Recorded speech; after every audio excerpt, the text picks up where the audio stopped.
silently. Okay, we're live. This is Flux of Fluxwithit.com, and this is the Synth Summit Show, episode 22. Right now, all you see is my modular and my freckly hands. That's okay, because I didn't feel like changing the camera around a whole bunch of times.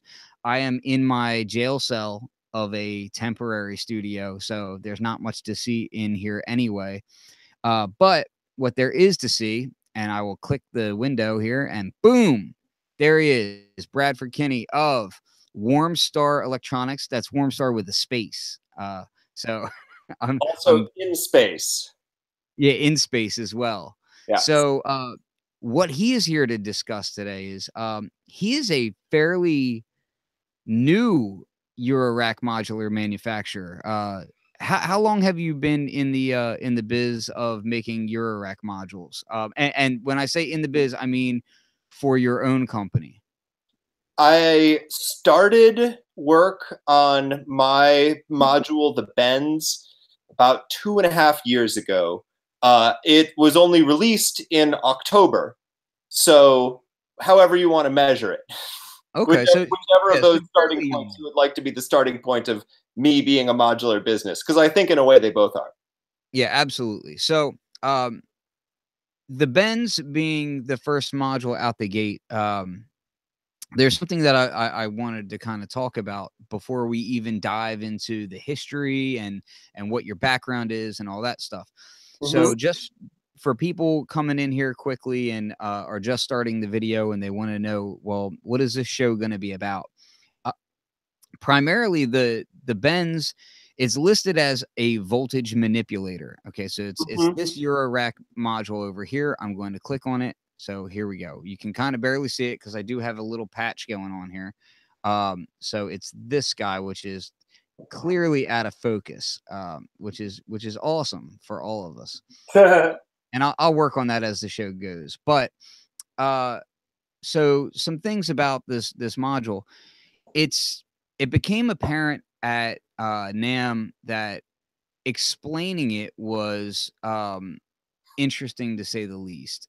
There is a bit of a conundrum when you talk about it because it does so much. Now, we had talked about voltage bending, and we had talked about voltage manipulation and some of the interesting things that are hidden behind this that the name doesn't really portray right out the gate that got me excited once I realized it is that there's a buttload of Vactrols in here. And essentially it allows you to do like bipolar VCA action, like offsetting, and with a Vactrol controlling, how it blends between things, voltage blending and that sort of thing. Yeah, so, blending is a really good word for it in general. I think that calling it a voltage-controlled blending matrix might be a more descriptive thing than a voltage manipulator. But I was kind of trying to call back to those Buchla modules that just sort of define themselves by being a voltage interaction point. I'm really interested by those, and I do see this as being in a school with those. But I think calling it a blending module more immediately communicates a lot of the things it does. And then using it like a VCA, like you're blending a signal into silence, if that makes sense. I don't know. Yeah, it is a tricky module to explain all of at once. So some of the things about this that kind of got me excited once I started wrapping my head around the concept of this is that, man, you can turn any module into a low pass or multi-mode gate with this in the traditional sense of the word, meaning that you're having a Vactrol open and close your filter. And it's super easy to patch up. And then I started digging a little bit deeper and I'm like, oh, well, not only can I do that, but I can also use it as a, multiple Vactrol VCA. You can use it as a crossfader. You can use it to essentially take multiple LFOs and then get a ton more outputs out of them. So you can take like 2 simple LFOs and get 6 outputs that are all in some way derived from those 2, but are all different from each other. Which is awesome for like tempo syncing, you know, manipulations and changes, because you can have these different modulators coming out of basically 1 or 2 LFOs, and they're all in sync with each other in different ways, but they can evolve too. You know, you can have them, and they're not necessarily one-to-one exactly what you put in, because the Vactrols, you get this kind of almost like a warble out of them in different ways, depending on how you strike them, which is really fun. And then on top of that, you have like simple offsetting, and you know, so just to go through the module real quick, the top and bottom here. So we have 4 knobs up here, which is A, B, C, D. Okay. And matter of fact, why don't I pull up a nice clear picture of the module so that people can see what it looks like. And I should let them know right away that it's available if you go to warmstarelectronics.com /shop/the Benz. You can get right to buying the module direct, which is always cool. And that's up on the site right now for $195. That sound right? That's right. Yeah. Okay, so let me. Oh, look at your artsy little shots. Okay, so let me. I'm going to share my screen here so that people can see what I'm talking about. Application window. There we are. All right, so you guys can see this, yeah? You can see that, Bradford? I can. It just came up. Okay, there we go. So I'll keep this up for a minute here and just show people that. So up top we have the 4 knobs. Now with nothing plugged in, those are offsets, correct? Yeah, so offset voltages. You have the outputs are outlined in black at the very bottom of the module. There's 2 rows, each with black outlines around the outputs. Okay. Now, if you have nothing plugged in anywhere else, it's just offsetting coming out of there, right? Now you've got positive and negative on that, right? Yeah. Now the top row of jacks there is right? So you're going like A to B, B to C, C to D, A to C, B to D, and A to D, right? So that's your matrix right there, really. Okay. Exactly. Now, what you can do with that is if you send any kind of control voltage into that, it's going to change between those. So on my module right now, I'll hit stop on this so you can see it. You'll see that I have A is, well, you got this cable in the way because I'm ridiculous with my patching. Let me try and clean that up a bit. Longer cables, Ken. Well, yeah, I tried to go short to be like, you know, looking all fancy, but it just bit me. Yeah. So anyway, I know this is blurry, but you can still see what I'm trying to show you. So using a webcam and Google Hangouts isn't always the best, but whatever. So you'll see here I have A is low and B is high, right? So if I was to blend between these two right now, I would have a low and then a high, right? Between my offsets. Now, what I have set up in a very, very simple way is I just have some oscillators running through this thing. Or actually, no, excuse me.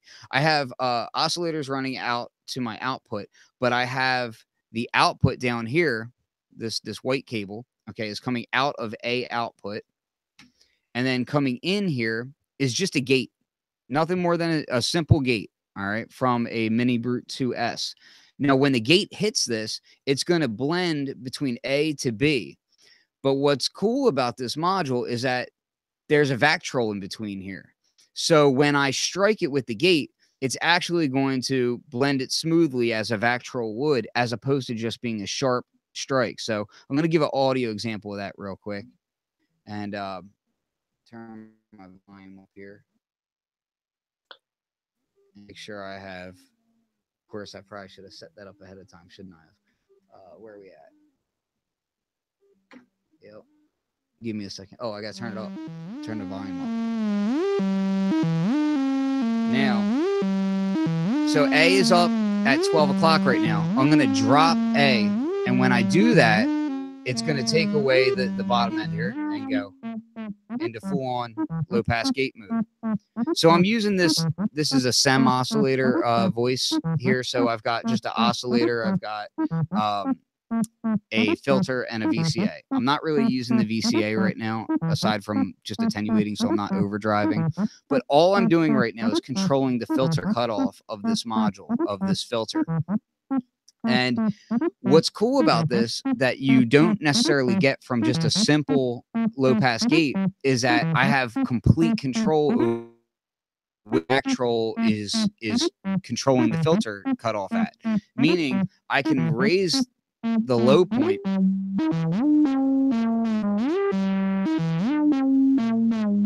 or I can lower the high point.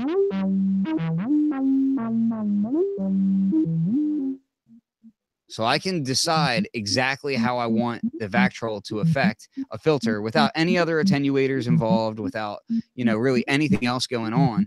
I can just kind of rock out. Yep, and if you which is super down and A up, it'll have an inverted shape. Say that again. If you turn A up and B down, it'll have an inverted shape as well. Absolutely. So you not only can you invert the shape, but then you also have an inverted output as well. Oh, true, yeah. You know, so you can go that way as well. Now, one of the cool things about this is so in low pass gate, yeah, it's cool. You can limit the range that your Vactrol is freaking the freaky deaky on it. That's the technical term.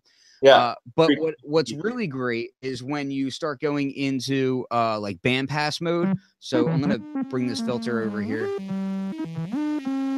into like a kind of high pass notch area, kind of in between here.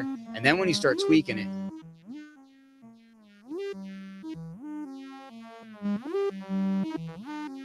you can start getting like really cool sounds out of it, you know.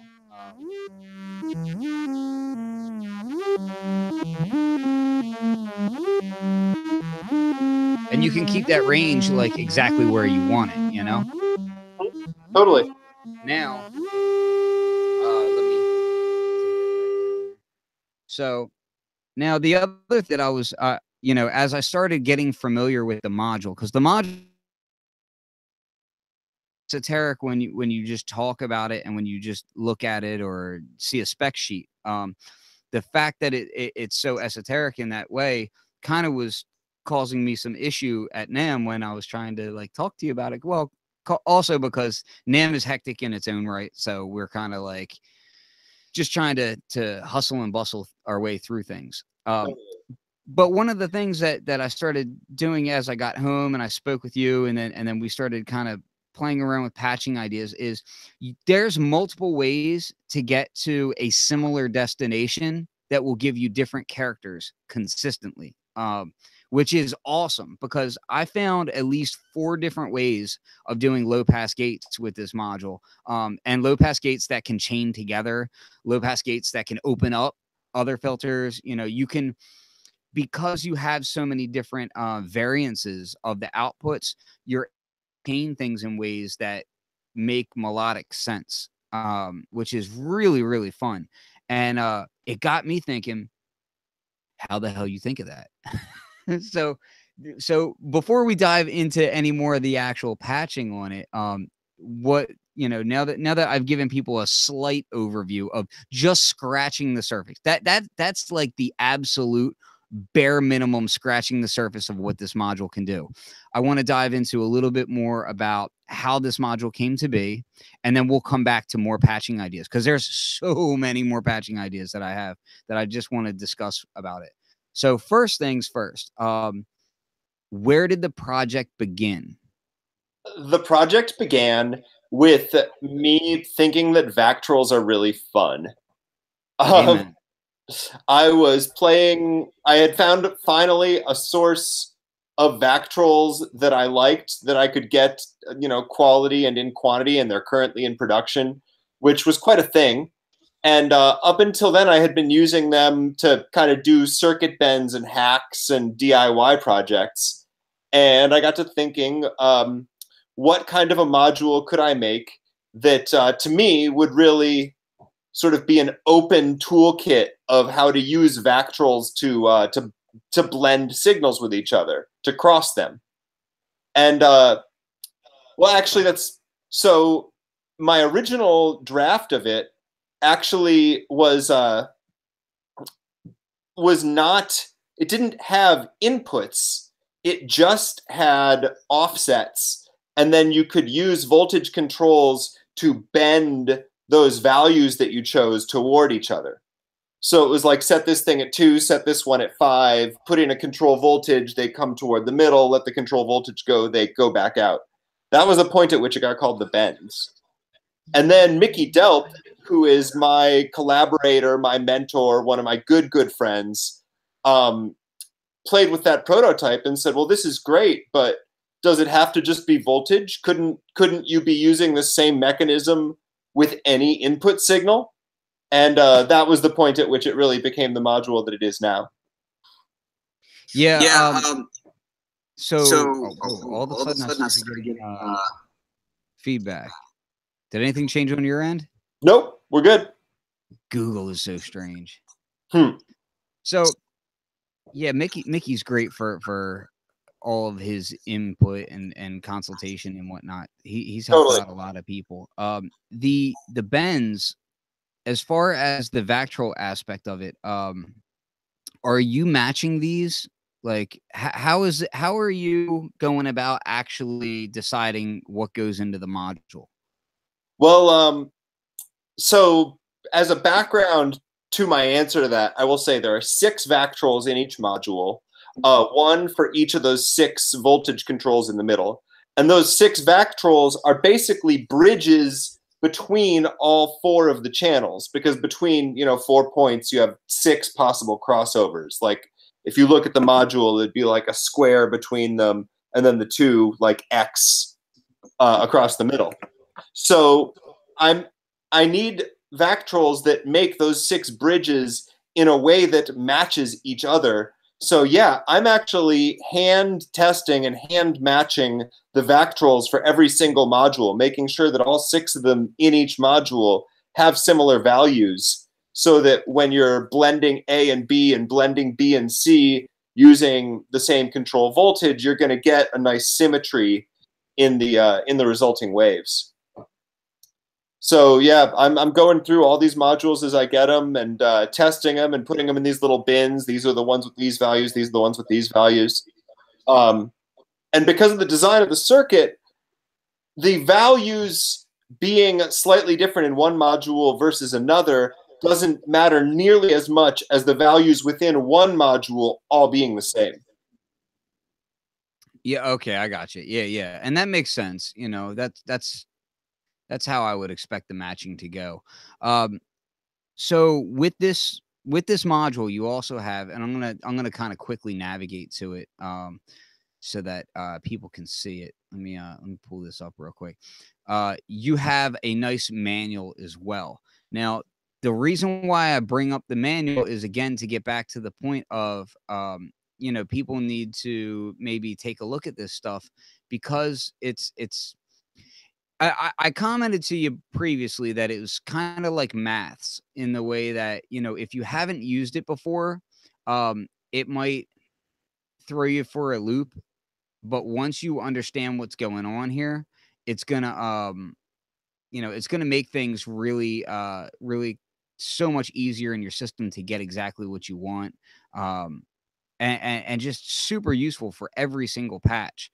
So I highly recommend people go to your site, which is warmstarelectronics.com, and then you can go to the bends, and then there's a link to the manual. And if you look at the manual, it's actually kind of sexy. It's well illustrated, so it's not boring to look at. You don't have to try to read it and apply the patches in your brain. You can actually look at it, and there's visual demonstrations of each patch, which will help you out quite a lot.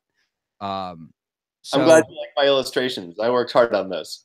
Yeah, I really do, because yeah. So we had talked about a visual manual, and these patches that are in the manual here are like, they'll get you to fully understand what's going on, and then from there you can do so much more. I mean, like, there's unlimited possibilities with this module as far as what you can do. So I try to explain when I was talking to some friends about it, I said, man, you just don't realize how much you can actually do, because not only can you use it for CV, but you can use it for audio. You can use it, for, panning effects. You can use it for amplitude effects. You can use it for, delayed triggering. You can do some really wacky stuff with it. Though my favorite usage is still as a sort of interaction point of several pieces of CV. I like to put a handful of LFOs into the control voltages in the middle, and then all 8 of the outputs become these different combinations of my like fewer inputs. So, you put like 3 LFOs in, get 8 different ones out, and then play with the knobs in order to manipulate the results. That's my most frequent application. One of the things that I was doing, and I don't have it here right now to be able to set it up and show anyone, but one thing I had was I had a Studio Electronics Quadnic, and that thing has 4 oscillators running inside of it, and I was running each of the oscillators into it and then blending between them using using the matrix setup on here. And then you could send, an LFO to blend between them, and then you can also get inverted outputs of them as well. So, you could just do so much with such a simple, it's how wide is this again? 10 HP. 10 HP. So yeah, 6 Vactrols, 10 HP. And then not only do you have 6 Vactrols, but you have multiple outputs to go along with it. The reason why I keep harping on that is I've been looking for a while for somebody to make something that was just, let me get all these Vactrols and play with them how I want, so that I can have, because I've got a lot of really cool filters in my rack that I love. I mean, the Mankato filter is amazing. The Thriller VCF is amazing. The SOB already has a Vactrol in it, so I don't need it for that. But there's, the SOB from Anamodule is one of the ones that made me say, man, I really wish I had these Vactrols on other filters, because it's such a great feature. And for kind of mellowing the shape of the CV going into it, if you want to do it with like a real hard gate or something like that. Yeah. So, and just, plucking things, you can get these kind of cool plucks and interesting, especially if you pair it with some oscillators that are doing some cool FM. You get these kind of you get into that buchla territory, and you can get those kind of bubbly, interesting sounds. Mm-hmm. And with this module, it makes it to the point where you don't have to struggle to get that. Like, it's just, you can tune it in exactly where you want it. And then on top of that, you can use it for, let's say you have something like right above here. Let me get my controls so I can where are we at here? I'm zooming out a little bit here. So I have this is just a basic semi-modular synth above it, right? And you may want some extra features of like offsetting and things. You may want to raise the levels of certain aspects. You can do that with this, and then do it in a rhythmic chain by sending gates or clock or whatever into it, and you can be pinging it in ways that you can get rhythmic modulations out of it, which is really awesome. That's something that can't be overstated. Now, you have other modules that you've been working on as well. I want to talk about those as well. Tell me about the Mountain. Well, the Mountain is a low-pass filter module with an unusual self-modulation feature that I've designed.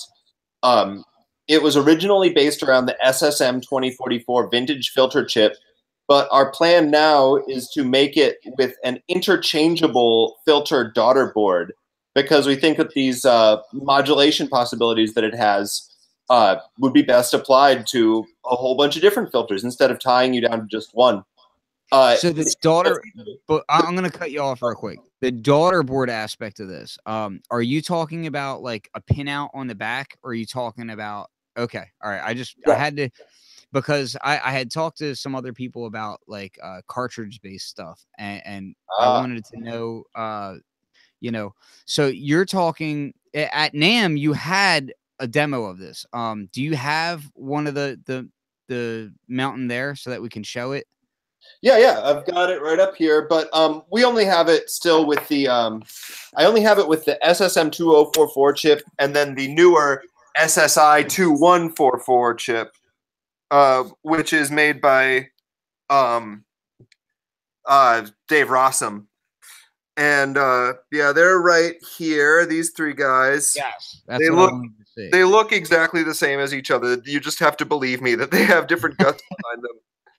Well, that's the reason why I wanted to show that, is just to show, like, you know, kind of what the layout is, because it's hard to understand what we're talking about beforehand if we start diving into it, and then people don't know. Okay, you have toggle switches on that thing. You've got what is it? You got like six attenuators on there, right? Yeah. So there's a control for the cutoff and for the resonance, of course. There's a built-in LFO, so you get LFO rate and shape and depth for that LFO. And then the unusual control is that it has a gnarl control. And that's the thing that's really unique about this filter front end.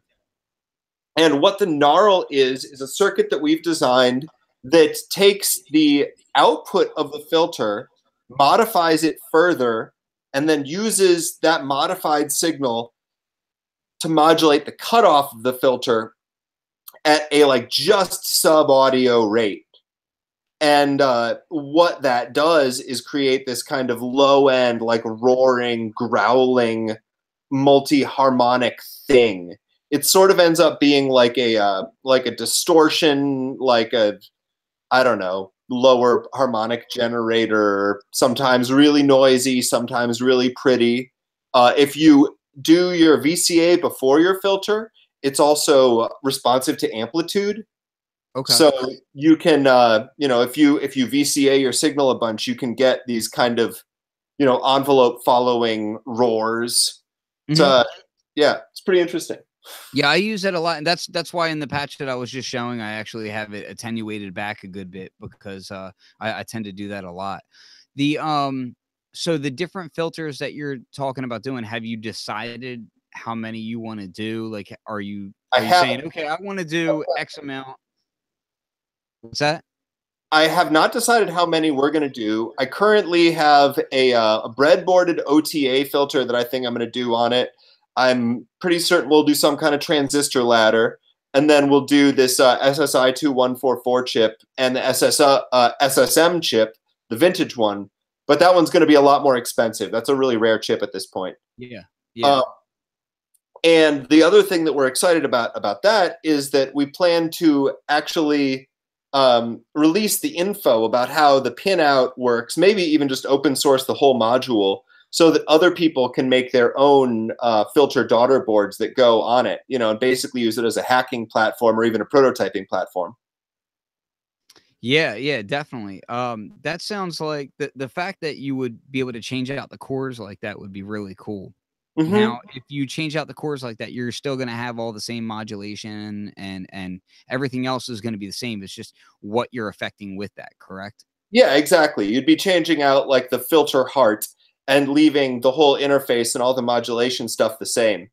And we thought that would be appealing. I'm excited about the idea. Having a row of, you know, of this same like modulation center that I like, but being able to choose the different behavior or even change out the behavior, you know.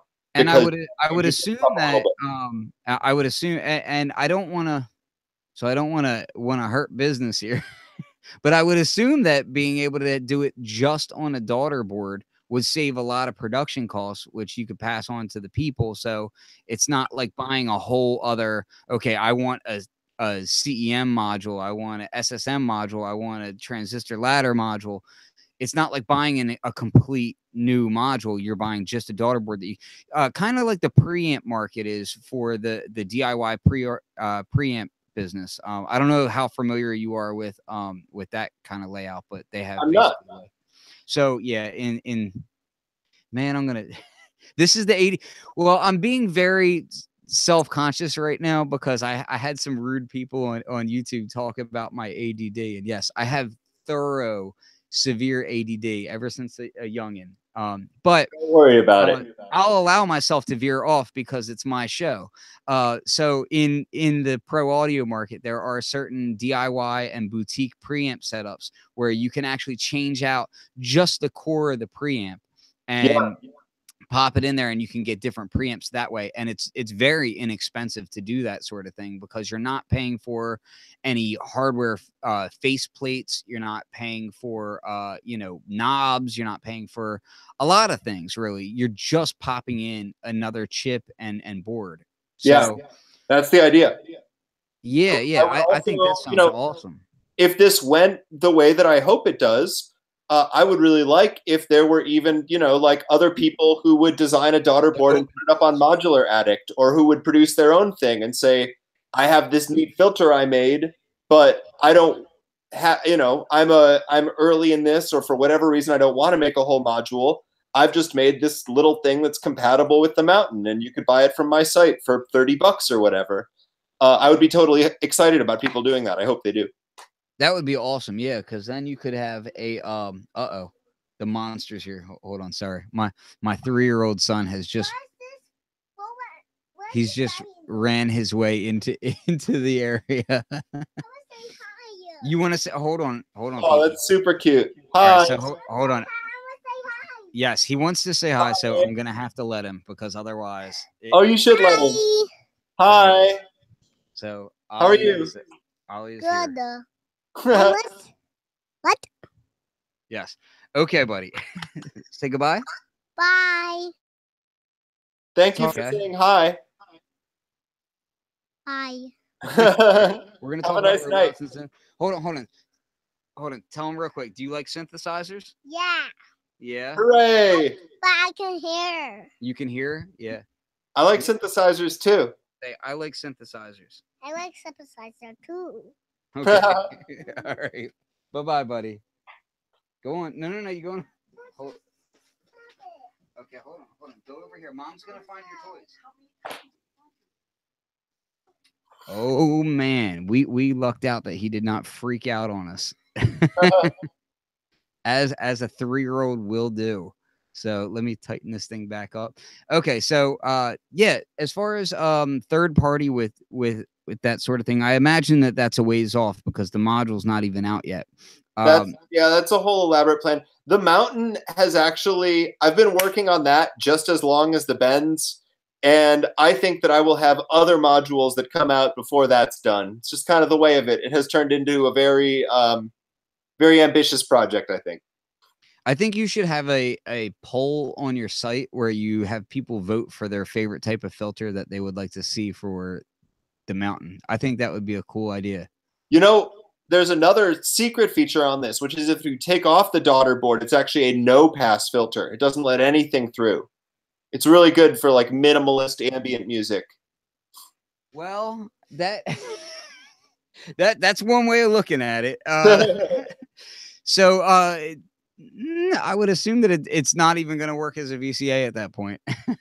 No, that's just a little straight no pass humor. Well, we had talked at a previous NobCon. I think this was 2 years ago. I talked to Mickey and Aaron of Electronics. I talked to them about having a contest for the most painful module or least useful module.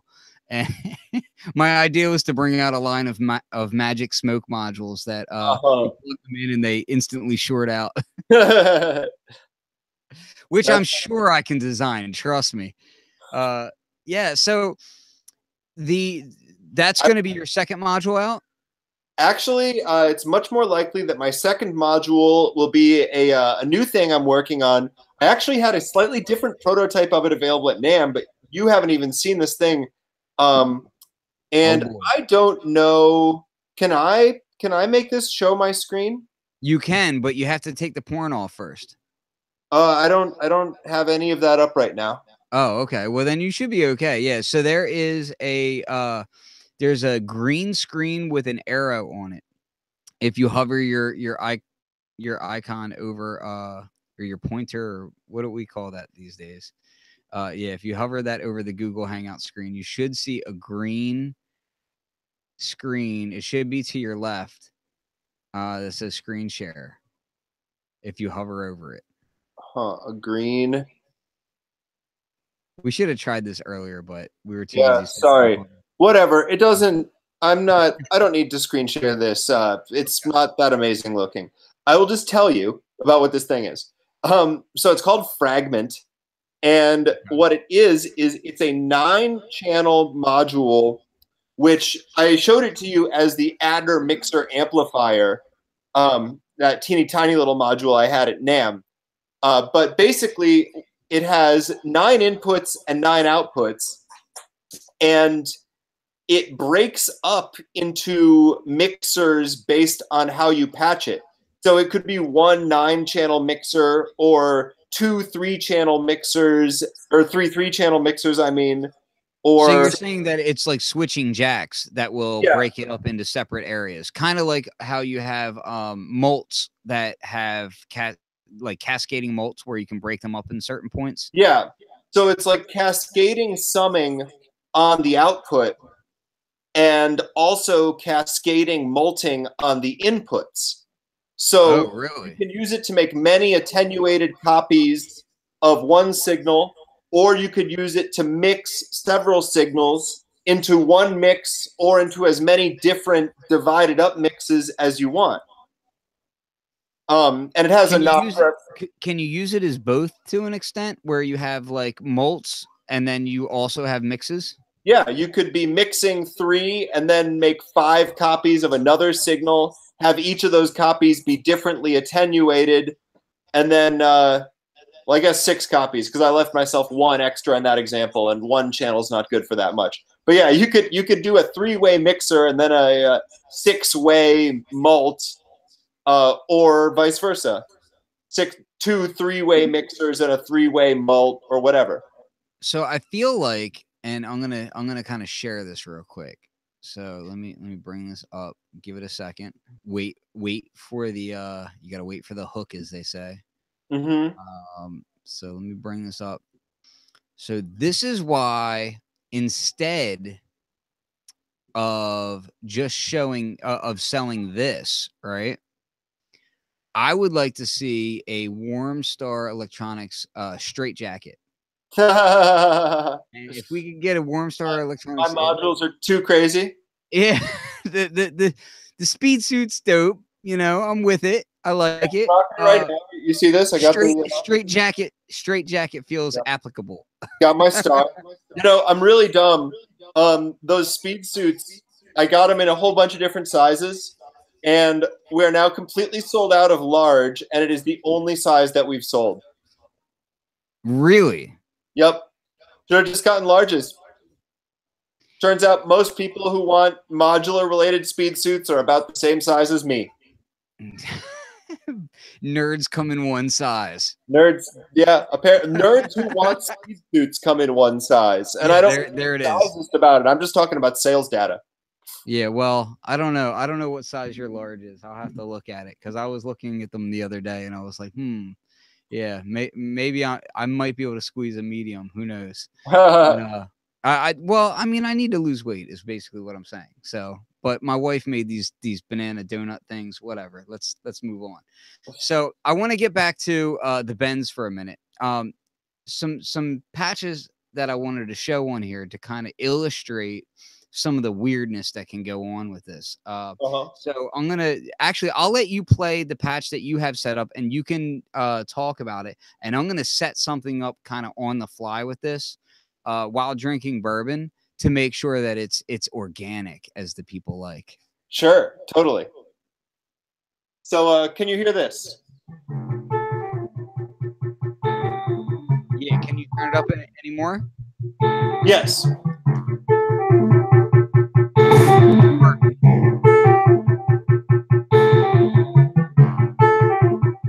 Cool. So I'm going to turn it back down for just a second and talk about what's going on here, and then I'm going to play with it for a second.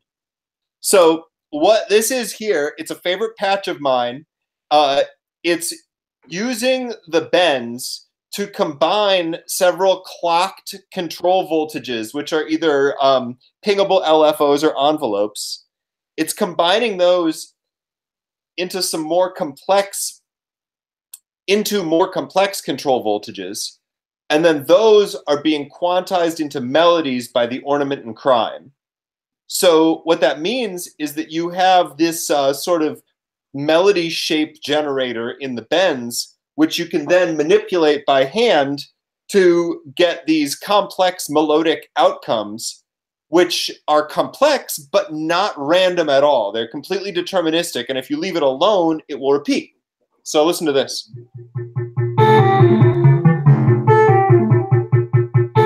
It's repeating.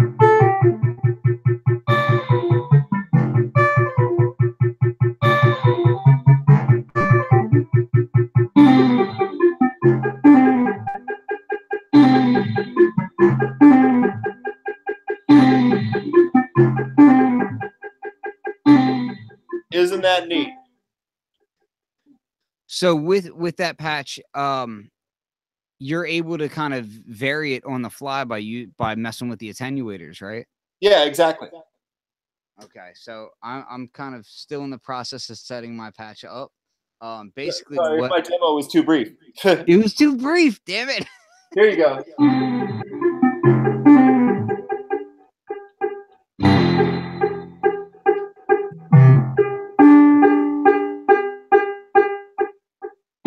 What are you using for sequencing there again? I'm sorry, because people are going to say, "Oh, he probably already said that," but yeah, I'm multitasking, so bear with me.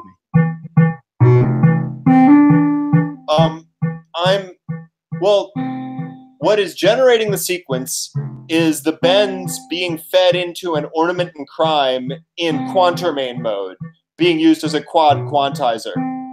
And then the outputs of that quad quantizer are going to my 4 oscillators.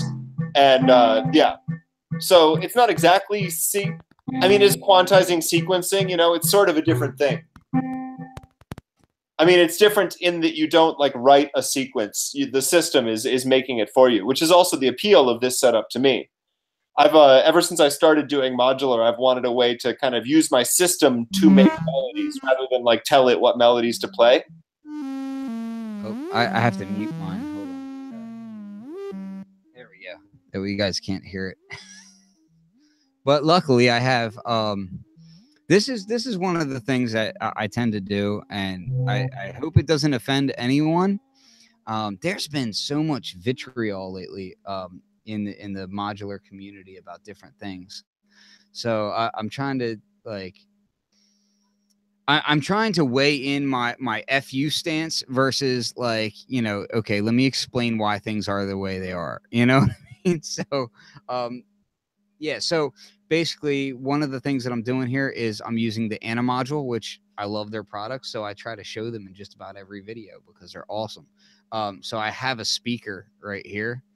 So I'm going to be working on this patch while we're talking. And then I can actually hear it and you guys can't because I'm using a dynamic mic, which is awesome.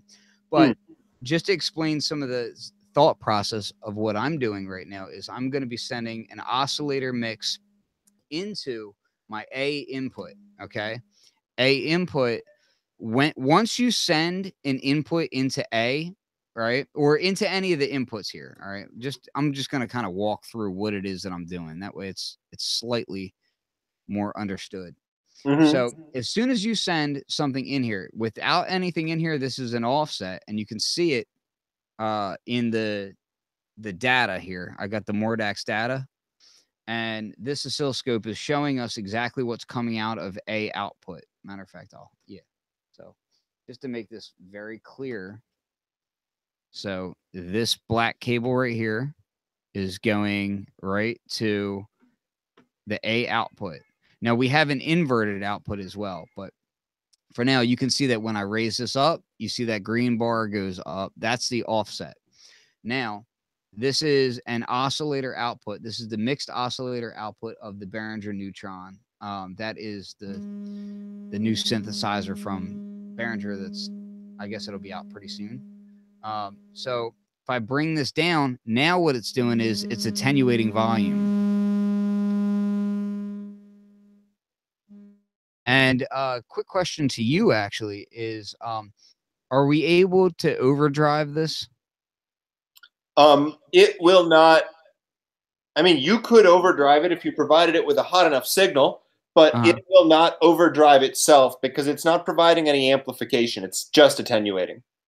Okay, that's what I was trying to get at. So, just out of curiosity, so yeah, no, any overdrive that I'm hearing, any overdrive that I myself am hearing right now is actually coming from the Trana module, because the Trana module is it's a speaker module, but it's also distortion. So, it actually gives you a dedicated speaker output that gives you the speaker load distortion, which is pretty awesome on this thing. But if I push this thing up, I don't know if you guys are hearing it through the mic at all, but it'll actually distort on the speaker, which is pretty cool. But what I'm setting up here is if I positive, right? And that's kind of how my mindset works when I'm patching this module. Is I like to think in positive and negative terms. So what I can do here is I can have my gate, right, go to A to B. All right. Now it's just a gate. So it's just a square that's going into that without any envelope shaping. And as I play it, you'll see now this is jumping up. And I can kind of raise my level. Now I'll unmute a bit just so that people can catch the grasp of what it is that I'm sending into it. Now you're only hearing a popping noise right now.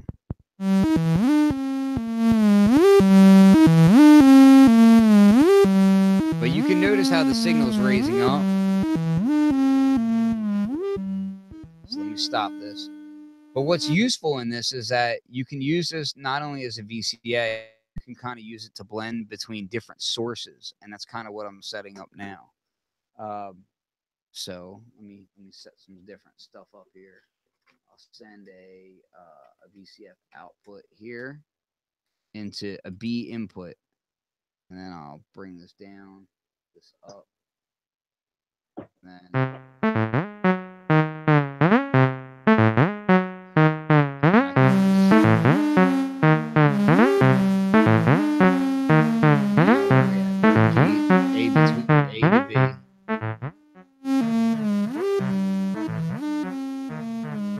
and then of course I can get different outputs here.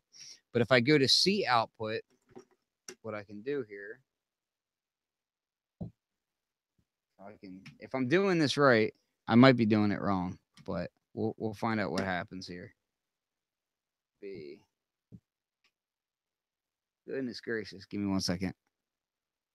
So, Bradford, while I'm doing this, you can kind of tell me a little bit about the manufacturing process on this. Where are you guys manufacturing this at? Well, it is hand assembled in Austin, Texas, mostly by me and sometimes with the help of my employee, Jackson Webster. The boards are made in Shenzhen, China. They build the circuit boards for us. They put the surface mount parts on them. We put the through-hole parts on. We put the panel on. We put the knobs on. We test the Vactrols. We solder the Vactrols. We match the Vactrols. I hear the Billy Mays coming out. Yeah. So it's a collaborative process. Basically, the circuit board assembly is done in Shenzhen, and everything else is done in my home where you see me now, mostly by me. I also have a woodblock stamp, which I made, which I stamp the logo onto my product boxes by hand because I'm just ridiculous that way, because making a sticker would have been easy. Well, yeah, you're absolutely right. Stamps are old school, and they show that touch of love. Yeah, I like that woodblock stamp look. It's just, just pointing out that I'm a little ridiculous. But as long as people are gonna, like hold on to the little cardboard box, might as well make it kind of a miniature work of art, Now, let me see if I can't organize this. I think I'm almost where I want to be. So now I'm using these as attenuators. I've got 2 different sources coming in. And they're horribly out of tune.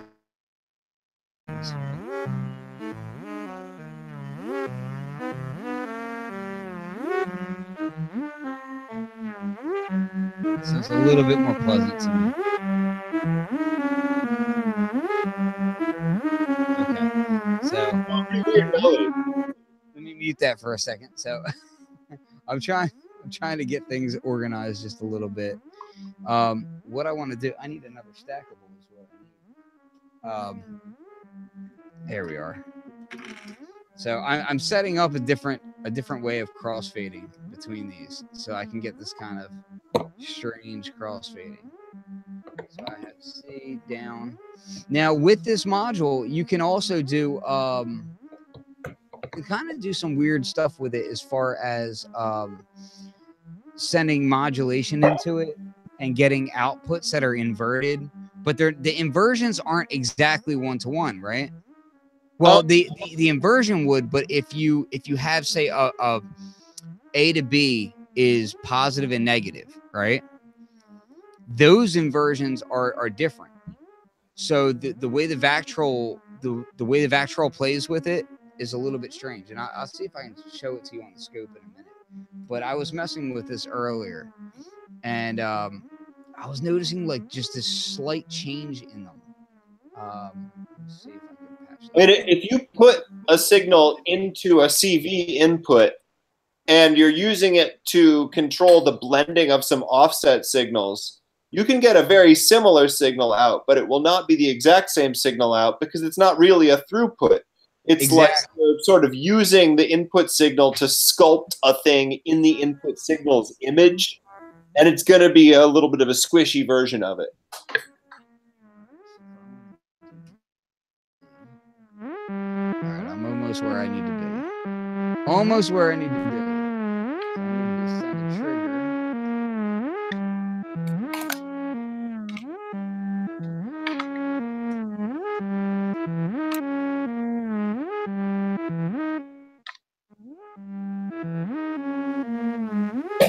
I want to send one more. I'm taking way longer than I originally anticipated. I started going down the wormhole with this thing.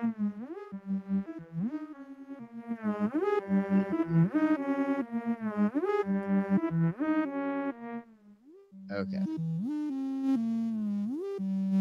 Okay. So if you're setting up a patch on this thing, right? And you want to do, let's say, one input to 4 outputs, okay? To 4 different chained outputs. How do you go about setting that up? What do you mean? Well, so what I'm thinking is that with this, you can send an A output, and what you have is A can blend into B, right? A can blend into C, and A can blend into D. So technically, you can have the 3 blended outputs, and then you can have your straight output of A, correct? Sure. Okay, so if you want to chain between those, can you use CV, like let's say an LFO, to blend between all of those outputs that you have there?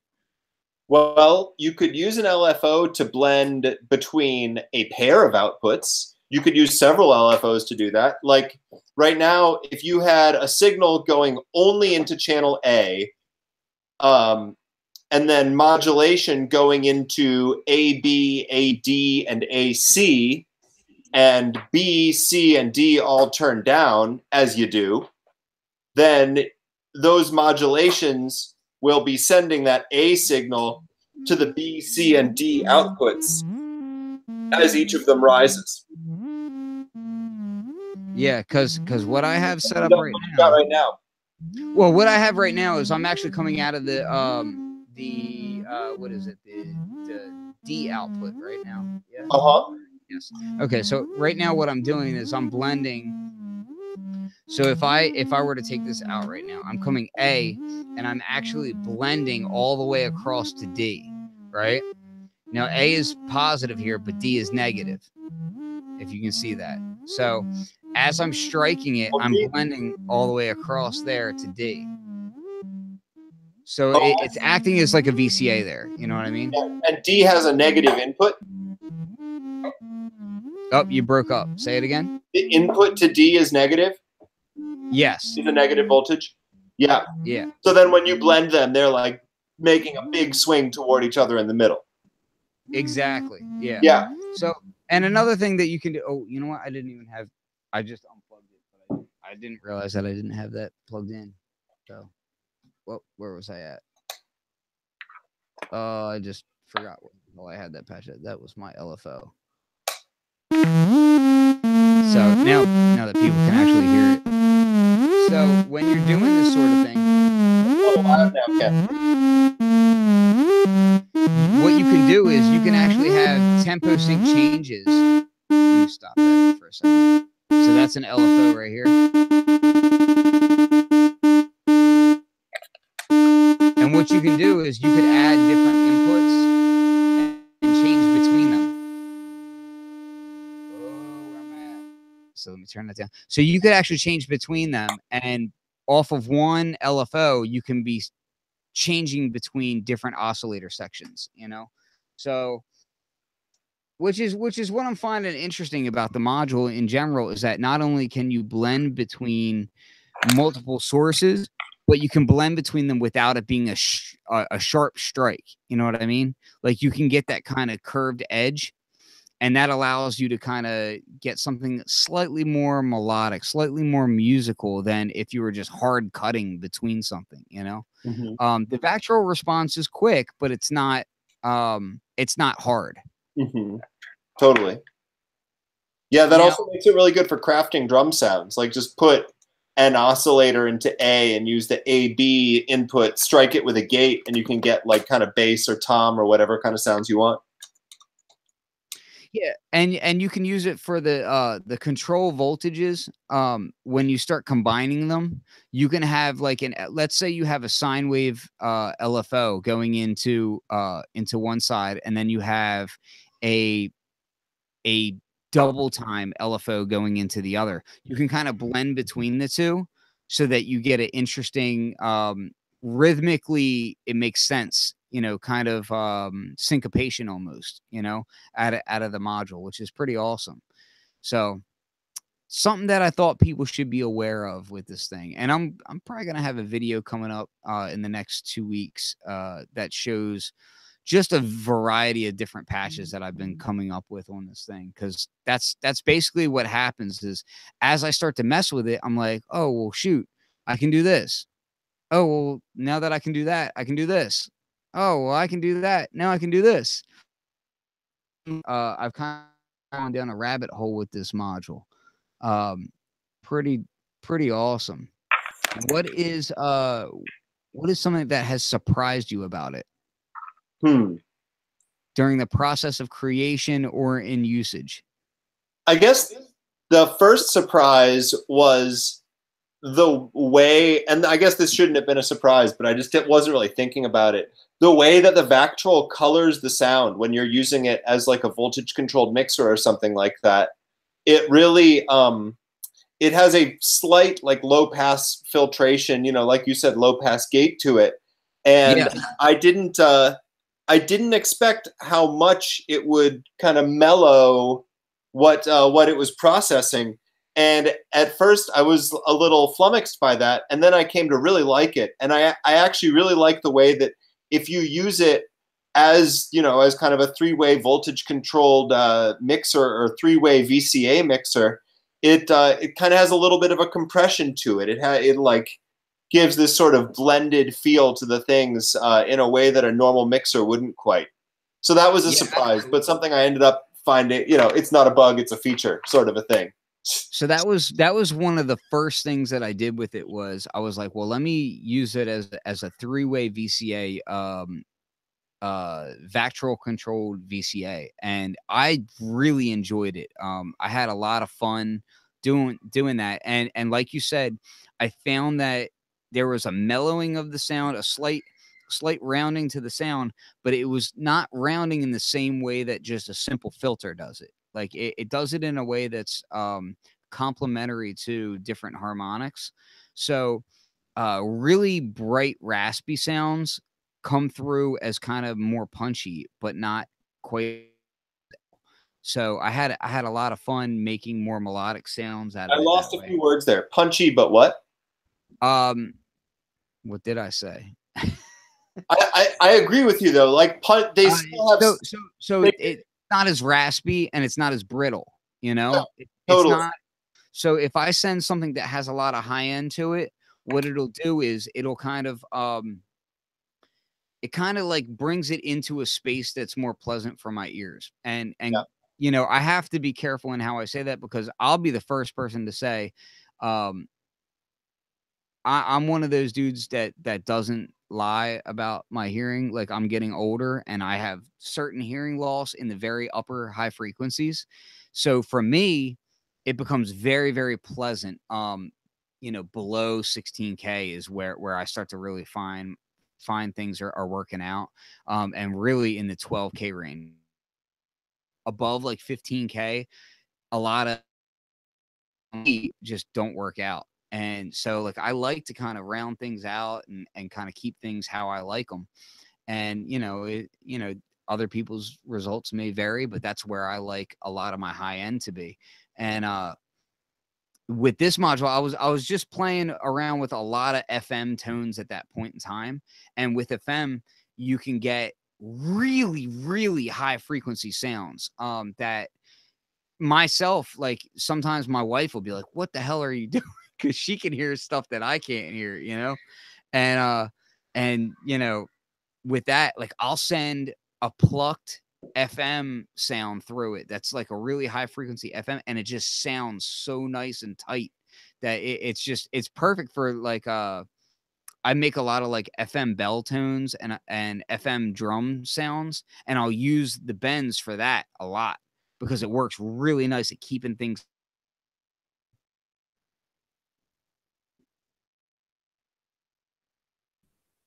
Oh, I lost it for a second. There you are. But so with this module, did you run into a lot of production difficulties, or did things kind of go as you had been prepared for, or you know, how did that work out for you? Plenty of production difficulties. The Vactrols that I designed with, the company that makes them ended up making some changes in their properties right as I started to get into production. So I had to do some adjustments around that. It was the version of this module that I got built for my first NAMM, which of showing it, which was not this one, but the previous one where I was showing a really early prototype.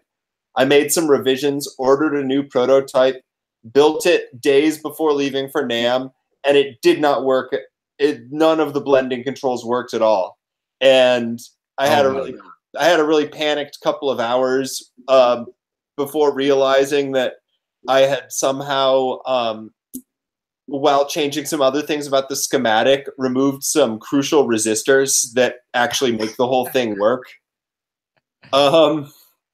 And wait, was this past NAMM or the one before that? It was the one before that. This past NAMM, you know, I was already shipping product months. Yeah, I was gonna say, I was like, okay, so yeah, I was. No, this was the first one where I had this really hacky prototype, and I was like, no, I'm gonna do the better one. It'll be really professional. And then I got the new one a couple days before leaving for NAMM, built it, and it just didn't do the thing at all. And I was like, oh my goodness, I actually have right here. This is one of those. You can see that I did some work on there to make that. There's some kludges. There's some real kludge right there. Yeah, that's not what a production module looks like, folks. There's no spaghetti in my products. No, and I will say that it is actually built really well. Like it's a clean built product, which, you know, may matter to some, may not matter to others.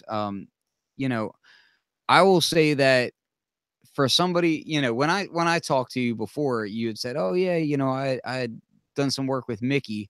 And when I hear that, I'm like, oh, okay. So he's probably been through the fire a little bit. He kind of knows what's up. So yeah, Mickey is he has a very tight design sense. He knows what is good to design. He knows what's excessive. He's hard and fast about it. And that's great in a teacher. I mean, like I said before, I'm so appreciative of everything I've gotten to learn from him. I'm not going to say whose module this is, but I got a new module. Well, new to me. I got a used module from someone today, and there is a zip tie that is part of the construction of the module. There's a hole in the PCB that something is zip tied through, and it is clearly part of the design. It's how this thing is designed to be built. I have a couple of modules like that, so I'm not, yeah. And yeah, I'm sorry. It may come off snobby for me to say that. The manufacturer of this module is much more successful than me. I looked at it, and really the first thought that went through my head when I saw that on certain modules was just, wow, building that must have sucked. Yeah, just zip tying each one of them as they go on the line. Yeah, like that. No, thank you. That's not where I want to be. No, that's not. No, but yeah, I just personally, I was excited when I saw the bends, but I didn't fully comprehend how it could go until I had time to sit down, calm down, and just kind of go through it bit by bit. And then I started thinking to myself, oh man, well, this can do this and this can do that. And holy crap, like this is what I was asking for, but it does it so much better than what I was asking for, which is really awesome because for a long while I was thinking to myself, man, I really wish I had like a module that had a whole bunch of Vactrols and I could just use them as I see fit. But then this came around, and at first glance, I didn't even realize that it was Vactrol based on it. I just thought it was like a matrix blending mixer. I didn't realize that that's how you were doing it, and that's what was involved, and the fact that you had matched Vactrols for it, so you get similar response times on each channel and that sort of thing. And then once I realized that, I was like, oh, well, now I'm using it in just about about so often. I mean, this case right here, just so that people know, this is I had two testing rigs, and this is the, where are we at here? There we go. So this is the Arturia. Good Lord, can't focus this. Sorry, it's not staying tight. This is the Arturia Rack Brute. This is the 6U, and then the Mini Brute 2S. So this has become one of my testing rigs just because it's so easy to like grab modules, pull them out, put them in, and I can test with it. And I got a Mordax data right there, so I can go ahead and scope it and see what's going on. And I put the bends in there right away, and I was like, oh, well, now I can scope it up and see exactly what's what, and that helped out immensely. And then I looked at the manual, which it definitely should have been the other way around. What the hell? But that's fine. I was busy. It was right around NAMM time. I was getting ready for NAMM, and like they say on the forums, I was moving at the same time too. Fantastic manual. Yeah. But no, it really is a quality manual. So I did sit down and read that, and I also had a long conversation with you as well about how everything works inside of it, because I had noticed the same things that we had talked about how it kind of rounds out audio through it just a little bit, not a lot, not in a filtering way, but in like a compression kind of way, and that was one of the first things that I have, that mindset where I'm not necessarily engineer mindset, but it comes close to where you want things to be like by the math, by the book, straight lines, straight edges. And you're like, well, wait a second, that didn't match up 100%. Why is that? And then I'm like, ooh, there's quirks. Let me find the quirk. The beauty are, the quirks are what get me excited. So I started playing with that, and then I said, oh, well, this works really great for this type of tone, and this works really great for that type of tone, and I can use it to control this. I can use it to control that. So I try to explain to people when they ask about the bends, or they ask about modulation in general, because it seems to be a common topic of discussion where people say, hey, what LFO should I get? And it's not necessarily what LFO you should get. It's what can manipulate that LFO to where it's usable to you. Because, there's a lot of really cool LFOs out there, like Bubble Sound VCOB is a great VCO. Even using something like the Syntech E350 as an LFO, which isn't a purpose-built one, is awesome. But then when you get something, the Noise Reap loafers, a really simple voltage controlled quad LFO. Yeah, exactly. But then when you add in something that can manipulate that voltage like this can, now you've taken something that's a quote unquote simple LFO and you've constructed it in a way that works for you. You can be sending an LFO into this and a gate, like a tempo synced gate, and get like a peak inside your LFO that's tempo synced. You know, you can just do weird wave folding in a way that it'll change the shape of your LFO in time with whatever you're working on, because you've got these Vactrols that you can just ping, which is awesome. Thanks. So, and these aren't like, you know, I'm sure when you were designing it, you had specific use cases in mind, but I'm sure as you got finished the design, you were like, oh, there's so many more use cases. Yeah, I mean, I could have had 15 different answers to what surprised me about it. It really is. I mean, one of the big things that surprised me, is kind of an overarching thing, is the number of different, I don't know, different invented cases for what's interesting about what you can do with this that different people have said after they got it. I'm using it for audio routing in this creative way. I'm using it to combine waves, and then this version of it goes this way and this version of it goes that way, and I can control my whole system through. Yeah, it's really wild. Well, that's awesome. And so we'll start bringing this thing to a close. Let me bring my camera around so people can actually see me in my jail cell. It's actually hurtful for people to see me in this cinder block wall. I can't wait to get my new studio built. You know, with all those modules in there, it doesn't look so bad.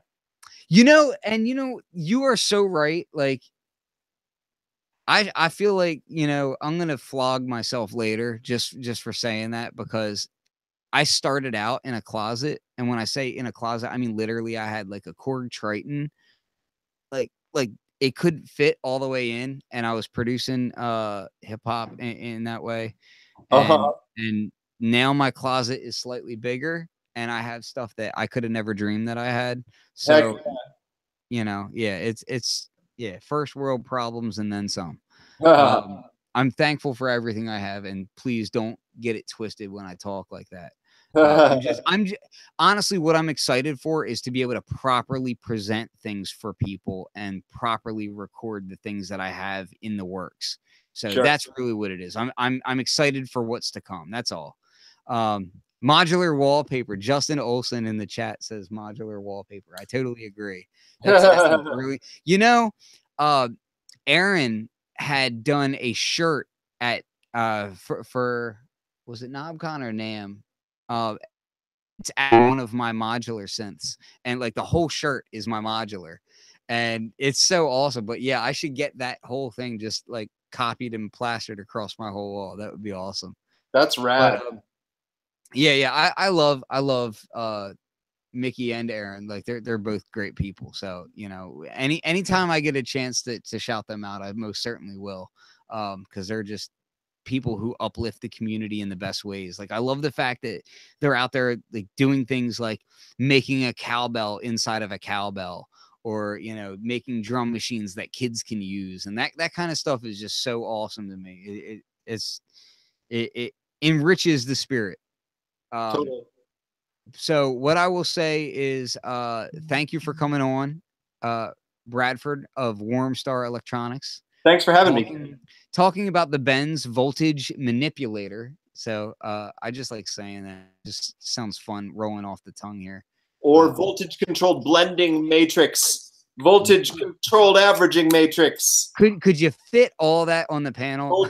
Voltage controlled voltage controller. Yeah, there you go. Voltage control manipulation matrix blending sci-fi monster master manipulator mother. Exactly. So yeah, and as the mountain comes out, when well, no, you said you had the what's the other module called again? That's going to be the second. Say again. Fragment. When is Fragment coming out? I don't know. Another couple. I hit him with it too soon. So Fragment, and then the mountain. And then the mountain when it's done. I don't know. I announced the release date for the bends several different times, and I was wrong. So I'm trying not to be too firm, but I'm working on it. I also am going to have another thing, and I'll just tease this a little bit. I am working on a 20 HP 9 cascaded low pass filter module that works in a similar way to the mixer thing. But no, stop. Don't tell anybody anything else, because you have 2 modules that aren't out yet. You can't tell anybody anything else. Okay, that's fine. That's the rule. Other modules that aren't out yet. That's the rule. So for the show, I'm going to do a rule now. You can only talk about 2 modules that aren't out yet, and that's it. Because if you talk about more than that, then people are going to bombard you and hit you up constantly. Like, when is this coming? I don't understand. You said it was coming. It's not out yet. Like, yeah. You know, and then you throw around terms like vaporware and this and that. Oh man, it drives that gets under my skin so bad when people don't get that sometimes things have to wait until they're done right, you know? How are you supposed to make vaporwave without vaporware? There it is. I was thinking, it's so funny you said that. I was talking to Taiho about that the other day. Yeah. So yeah, when people were complaining about the Matrix Brute not being out, I was like, well, if they rush it out, then you're going to complain about it not sounding good. So which would you prefer? Shut your face, let them do it right. You know, that's how things go in the audio industry. So yeah, okay. I'm going to ramble on forever, but let me just thank you again. Thank you for coming on SynthSummitShow number 22. And hopefully we'll have you back on when Fragment comes out, and we could talk about Fragment some more and kind of show some patches of that and see where you are on. Yeah. Yeah, totally. Okay. All right. So is there anything else I need to plug? WarmStarElectronics.com, and there is a shop directly on there. You're also found in different distributors, physical distributors, right? Yeah. Perfect Circuit Audio, Switched On Electronics. Yeah. My stuff's about to be in Analog Haven. Yeah, I don't know. Other online distributors. I should have made a list. It's fine. It's fine. So, and if you're an online distributor or a retail unit and you don't have WarmStar Electronics, you should probably correct that shit. Yeah, contact Bradford at warmstarelectronics.com. That's where it is. So make sure that happens. And then WarmStar Electronics is also my Instagram. I'm pretty active on there. Yeah. And my Instagram to become a lot more active as well. So at Flux302. I should have made it Fluxwithit, but I didn't. 302 is Delaware, and that's where I'm at. And there's not a lot of people in Delaware, so I like to big up it whenever I can. Right on. So, yeah. So, all right. Thank you very much. Let me stop the broadcast. Don't hang up because I have something to show you. Okay. So.